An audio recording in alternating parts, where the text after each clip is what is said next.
Bien. Eh, la pregunta del millón es, en estos casos que arrancamos una materia que se llama contratos administrativos, ¿por qué tiene que haber una materia que se llame contratos administrativos, es decir, que sea diferente a una materia general de contratos? ¿Por qué no se estudian los contratos administrativos en una materia general de contratos cuando, en definitiva, existen contratos civiles, existen contratos comerciales, existen contratos de distinto tipo de objeto y además hay contratos administrativos, ¿no? Entonces, ¿cuál será la razón por la cual ustedes tienen que padecerme todo este cuatrimestre como docente, existiendo una materia autónoma, digamos, ¿no? De la materia contratos en general, o civiles y comerciales, no sé cómo se llama acá en la Facu? ¿Tienen alguna idea? Porque son los contratos que realiza contra el Estado que realiza el Estado. Bien, pero si fuera solo eso y no hubiera, digamos, está perfecto lo que dijiste, Gisela o Gisela, está perfecto lo que Gisela. dijiste, pero justamente porque lo celebra el Estado, ¿qué? Tiene afectación al bien público. Bien, perfecto, esa es toda la respuesta, más o menos, entre lo que dijo Rani y lo que dijo Gisela. Vamos a un ejemplo que hemos dado otros años y que ustedes claramente pueden no haberlo escuchado, pero si alguna vez escucharon alguna de estas cosas, está por ahí. Si yo quiero pintar mi casa, ¿no? Y les pido, armamos un grupo de WhatsApp con todos ustedes y les digo, bueno, eh, hola, me pasan distintos pintores porque estoy con la idea de pintar, qué sé yo. Me empiezan a pasar y me dice, bueno, este es buenísimo, pero es carísimo. Esta es muy buena, pero se toma su tiempo. Esta es barata, pero a veces falta mucho. Este grupo de personas no te va a cobrar, pero eh, está empezando, no tiene experiencia, pero dice que si te animás, a vos no te cobra y aprenden con vos en tu casa, ¿no? Entonces, todas opciones bastante diferentes respecto de lo más cercano a la perfección, carísimo, gente que está empezando, que no nos va a cobrar, pero bueno, hay que ver cómo nos queda la casa, y en el medio todas las variantes, faltadores, algunos con algún defecto, bien, ¿no? Toda la gama de opciones, digamos, ¿no? Bien. Eh,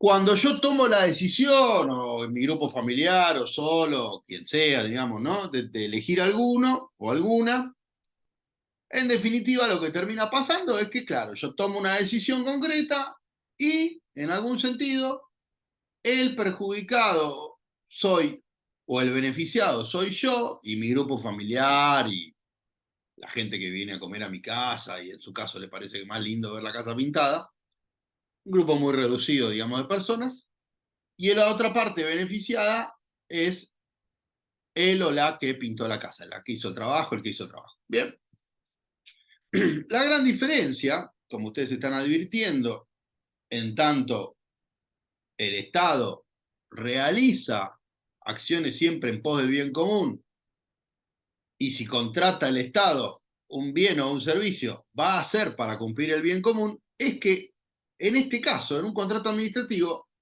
el Estado contrata, la parte es la contratada, y hay un tercero claramente beneficiado del efecto de que se produzca este contrato, que es la comunidad, el pueblo, los habitantes, los ciudadanos, pongan el nombre que quieran, pero claramente, si yo le compro vacunas a un laboratorio desde el Estado, es para vacunar un grupo de gente.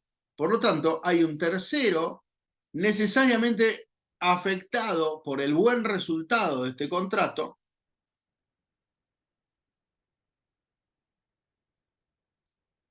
que hace que este contrato sea muy diferente a la gran mayoría de los contratos civiles y comerciales, porque hay alguno donde puede pasar esto, muy raro, pero por ahí anda, pero acá la regla es esta. O sea, sí, acá la regla del contrato administrativo es que el beneficiado, hay un tercer beneficiado con la ejecución contractual, que es la comunidad, el pueblo, etc. Entonces esto nos cambia todo. Nos cambia todo. ¿Por qué? Porque justamente la plata que se va a usar es plata pública, son fondos públicos. Entonces, no nos da lo mismo como comunidad cómo se gasta. Si alguno o alguna se queda en el camino, me avisa, ¿eh? Me avisa, frenamos, me repreguntan, creo que vamos bien, pero capaz que me equivoco y perdemos algún jugador en el camino y no es la idea. Bien, la plata que se va a usar es plata pública, por lo tanto no nos da lo mismo a nosotros cómo se gasta esa plata pública, es decir, cómo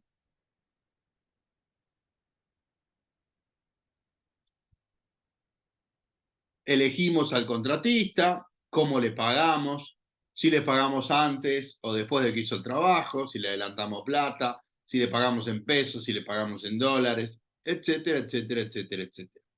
Bien, entonces, de alguna manera tenemos que tener en cuenta que cuando hay un sujeto estatal realizando un contrato administrativo buscando cumplir un interés público, los fondos son públicos y entonces la primera diferencia es que hay alguien interesado en ver cómo se gasta. Es decir, si yo contraté a un pintor pésimo, pésimo, que me dijo que me iba a cobrar 20.000 pesos y después me dijo, no, no, viste que la inflación, que yo, atendible, 25. Pero antes de empezar te pido 10 porque, nada, necesito comprar algunas cositas. Yo, bueno, dale. Y después no viene, y yo tengo la casa toda con los nylons, esos, todo, con los papeles, y estoy 3 meses para que me pinte la casa, en algún punto, y al final me terminó saliendo 100.000 y no 25.000. No estoy diciendo nada que no le haya pasado a alguno cuando se encaró alguna de estas cosas en las casas, ¿no? O sea, a veces nos pasan esas cosas que de repente algo que valía tanto al final terminó costando el doble, tardó el doble de tiempo y maldecimos el momento en donde dijimos, ¿para qué? Me puse a arreglar el baño, si estábamos bien así, pero bueno, ¿no? Entonces, no es que les estoy hablando de un mundo que ustedes pueden no conocer, sino que muchos de ustedes han pasado por estas experiencias. Bien, todo esto no deja de ser un contratiempo mío, en su caso, o si yo no le pagué al pintor o a la pintora, de él o ella. Pero no deja de ser un contratiempo entre las partes, que se resolverá entre las partes, y que los afectados son las partes. No cobró, no tengo la casa pintada. ¿No? Cobró, pero no tengo la casa pintada. Tengo la casa pintada, no cobro esas variantes, pero de alguna manera no sale de esa esfera privada. Entonces, dijimos, el Estado persigue el fin público, el bien público, el fin común, el bien común, bueno, lo van a encontrar de mil maneras distintas, el interés común, el interés público, pero más o menos todos queremos decir lo mismo con eso. Y entonces, el contrato administrativo es una de las formas de materializar este bien común, este interés común, por medio de compra de bienes o contratación de servicios. Servicios de limpieza de la ciudad. Servicios de mejora del asfalto de tales cuadras. Compra de vacunas, compra de gasas para un hospital, compra de sillas para una escuela y así puedo seguir toda la tarde y ustedes saben a dónde voy. Y entonces, en los hechos, en la práctica, en lo concreto, ¿cuáles son las diferencias principales en la práctica entre un contrato civil y comercial y un contrato administrativo? ¿Alguien se anima? La primera, rendir las Civil, cuentas, civiles porque privados, ¿no? Sí, civiles, yo en privados. casa, Bien, ¿cómo era tu nombre? La otra chica, Verónica, Verónica. Sí, claro, yo si hago algo particular para mi casa no tengo que rendirle las cuentas más que, no sé, a mi marido, ponele. exacto. Pero Me gustó el en ponele, me un gustó el contrato, ponele. claro, claro, ponele. Sí, sí. Eh, pero en el digamos, cuando el Estado está de por medio, o sea, tiene que rendir las cuentas en qué Bien, gastó, cómo lo gastó, ¿no? El perfecto. interés público y la esencia exorbitante del derecho administrativo que permite hacer cambios que en un contrato en privado no. Bien, esa me gustó. Las dos me gustaron en realidad. Pero la obligación de rendir cuentas porque son fondos públicos y la posibilidad del Estado de tener, vamos a ponerle este nombre, cierta posición dominante en el contrato que no es la regla general en materia de contratos de derecho privado. Y Gabriel decía por el interés público. Y vamos a un caso concreto. Supongamos que cuando empieza el año 2020 hacemos un contrato para limpiar la Universidad de Avellaneda, ¿no? Un contrato de limpieza en donde decimos, bueno, tienen que limpiar 2 veces por día, los baños 2 veces por día, las aulas 1 vez por día, no sé, las escalinatas, una escalinata no, medio que uno entra así de, como si fuera por un garaje. La entrada hay que limpiarla 3 veces por día, por lo que más se cambie, lo que sea. Hacemos la licitación en febrero, firmamos el 20 de febrero el contrato y el 20 de marzo, pandemia. Todos a la casa, nadie a la universidad. ¿Sería lógico que ese contrato administrativo que se firmó para que vengan 2 veces por día, etcétera, etcétera, se mantenga igual? ¿Tendría sentido que se mantenga igual el contrato? Claramente la respuesta, y siguiendo los lineamientos de lo que nos dijo Gabriel, es que no. En un contexto donde necesitamos barbijos, oxígeno, respiradores, vacunas, no sé, guantes, lo que sea, no podríamos permitirnos como sociedad que se mantenga un contrato de limpieza en una universidad pública que va a estar prácticamente o totalmente cerrada, ¿no? Entonces, claramente, las modificaciones que tiene que hacer la administración cuando el interés público se modificó son esenciales y necesarias. Necesarias. ¿Por qué? Vamos a poner otro ejemplo.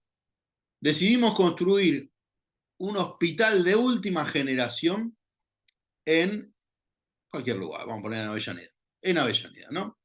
Un hospital de 5 pisos con toda la tecnología, etcétera, etcétera. Y cuando hacemos el proyecto, ponemos 2 pisos para neonatología y pediatría. Y un piso para cuestiones vinculadas con adultos mayores. O llamémoslo tercera edad, da igual. ¿Bien? Cuando empezamos a hacer la obra, la sociedad cambia mucho su cultura, su idiosincrasia, y prácticamente no nacen más chicos en la Argentina. Las mujeres o postergan o deciden no tener hijos, las parejas deciden no tener hijos, lo que sea. Entonces, de esa idea original que teníamos de tener 2 pisos enteros dedicados a neonatología y pediatría, nos damos cuenta que van a ser 2 playones vacíos, que prácticamente no va a ir nadie ahí. Porque el INDEC, supongamos, nos advierte que desde que aprobamos el proyecto, en estos últimos 2 años nacieron la mitad de los chicos que venían naciendo. O la tercera parte. Entonces, evidentemente, hay un cambio cultural en la Argentina en donde claramente nacen menos chicos y hay otras necesidades a cubrir. En el mismo lapso, la evolución de la medicina, la gente cuidándose más por cuestiones de salir a caminar o hacer unas actividades, etcétera, hace que la población envejezca. ¿Qué quiere decir esto? Que tarde más en morirse. Entonces, es obvio y es cantado que nosotros pasamos de necesitar 2 pisos de pediatría y neonatología y uno de adultos mayores a la cuenta al revés. 1 de pediatría y neonatología y 2 de adultos mayores. ¿Se entiende el ejemplo? ¿Está bien? ¿Vamos bien con el ejemplo o no? ¿O alguien? Profesor, sí, entiendo. Bien. Entonces, está claro que el Estado tiene que tener la posibilidad de modificar ese contrato. ¿Por qué? Porque justamente el interés público de la sociedad ha cambiado. Es decir, Claro, también sería una pérdida para el Estado si uno seguiría manteniendo algo que no va a tener utilidad o no va a tener la finalidad. por supuesto, suponete que vos agarrás y de repente estás haciendo un arreglo en un ministerio y el dueño de ese lugar, porque el ministerio alquilaba, te lo deja de alquilar. ¿Vas a mantener ese contrato de un arreglo a una casa que ya no estás usando? Claramente no.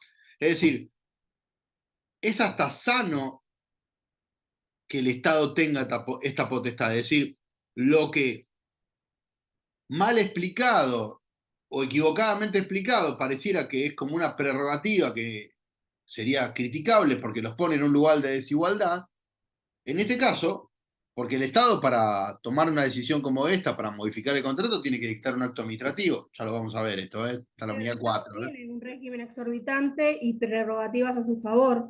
Lo podría hacer. ¿Cómo? Que el Estado tiene prerrogativas y tiene un régimen exorbitante, el cual puede hacer esto para un bien general, el modificar un contrato. Claro, estamos hablando de eso, que lo puede hacer. Bien. Lo tiene que hacer por acto administrativo, es decir, nos tiene que explicar en un acto administrativo por qué está tomando esa decisión. Por ejemplo, citando un informe del INDEC que me dice, me nacen menos pibes en Argentina. Eso lo puede hacer. No lo puede hacer sin fundamentar, ¿eh? Lo tiene que hacer fundamentando. Pero, justamente una de las críticas que se le hacía en algún momento al Estado era esto, era tipo, ¿por qué tenés esas cláusulas? Bueno, vamos a desmenuzar un poco esta situación. Primero, por todo lo que acabamos de explicar, porque atrás de esto hay un interés público que se está persiguiendo. Después, antes dijimos que esto como regla, no está en el derecho privado. La verdad es que el derecho privado está lleno de casos en donde el contrato es absolutamente desigual entre las partes y una parte tiene una enorme cantidad de opciones para modificar el contrato. ¿O acaso Netflix les pregunta a ustedes cuándo les va a aumentar el contrato?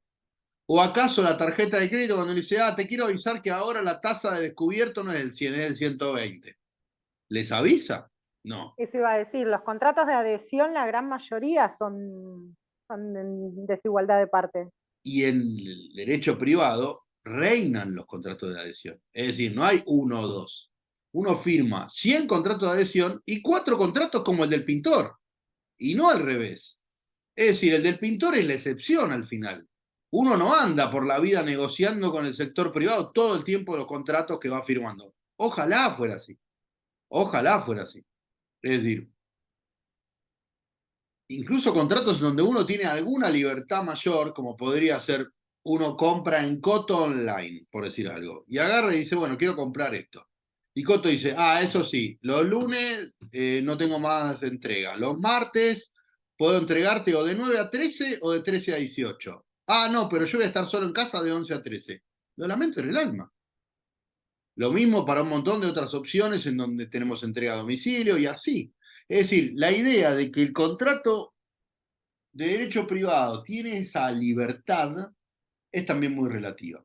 Entonces decíamos, Verónica, rendir cuentas, Gabriel, si mal no me acuerdo, era la modificación contractual.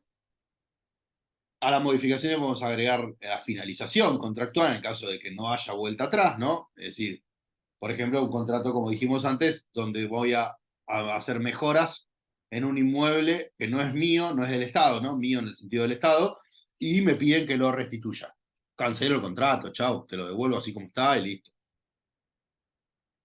Y justamente, un poco yendo de la mano a lo que decía Verónica, una de las claves fundamentales en materia de contratos administrativos, que es diferente a los contratos de derecho privado, es la selección del contratista. Esto es, ¿cómo hago para elegir al contratista que voy a contratar? Nosotros habíamos hecho ejemplo del pintor, en donde yo tenía un pintor con experiencia y muy caro, otra pintora que no era tan buena pero más barata, otros chicos que eran inexpertos y no me cobraban nada, etcétera, ¿no? Entonces, de alguna manera yo asumía si pagaba más, si pagaba menos, etcétera, ¿no? Bueno, en el Estado no funciona así. El Estado, primero, la regla de la licitación. Ahí Pablo pone, debe ser mediante licitación. Bueno, es una de las opciones es la regla, porque hay un montón de excepciones. Yo primero tengo que definir bien qué tipo de bien, para la redundancia, o servicio quiero contratar, y a partir de ahí, cuando ya determiné bien, por ejemplo, el plazo que quiero que me pinten el living, los materiales que quiero que usen, si voy a pedir gente con experiencia o no, etcétera, etcétera, etcétera, cuando defino con exactitud el bien de lo que estoy buscando, ahí le digo a los eventuales interesados e interesadas, vengan y hagan una oferta. Yo quiero que hagan mejoren las aulas de la universidad con este material en el plazo de 30 días. Necesito que me acrediten experiencia, etcétera, etcétera, etcétera. Bueno, ahora vengan ustedes y ofrézcanme cuánto me quieren cobrar por todo esto que estoy pidiendo. Esa es la regla, digamos. Después vamos a ver las excepciones. Pero entonces, y en parte por lo que decía Verónica, para rendir cuentas a la sociedad, es que se tiene que justificar la necesidad de contratar. Es una pregunta, un comentario. Se tiene que elegir la mejor oferta para satisfacer, ¿no, profe? Se tiene que elegir la mejor oferta al momento de elegir la oferta. Pero no sé si Florencia me estaba preguntando eso, porque acá veo que vos sos Sonia. Es una pregunta. Pero la necesidad de contratar, ¿qué?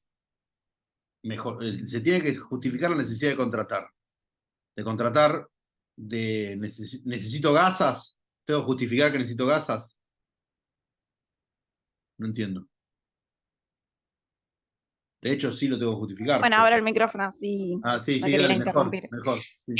No, que se tiene que justificar o sea, la necesidad de contratar el servicio o el bien, o no es necesario, se contrata y ya. O sea, se abre la licitación, o sea, realiza la compra.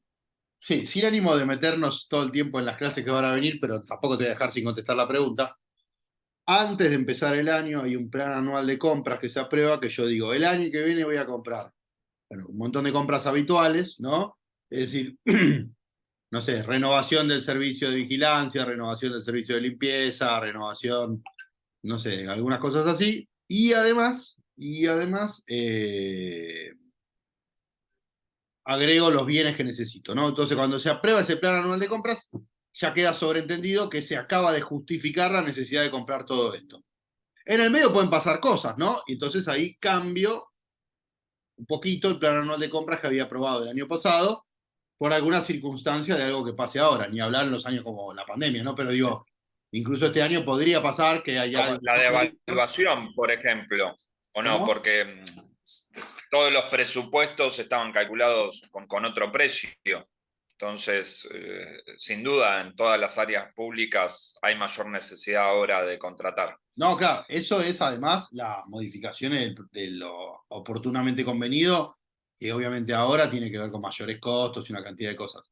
Pero entiendo que lo que iba a Florencia era cómo justifico yo que estoy comprando viromes, ¿no? ¿Ibas por ahí, Florencia?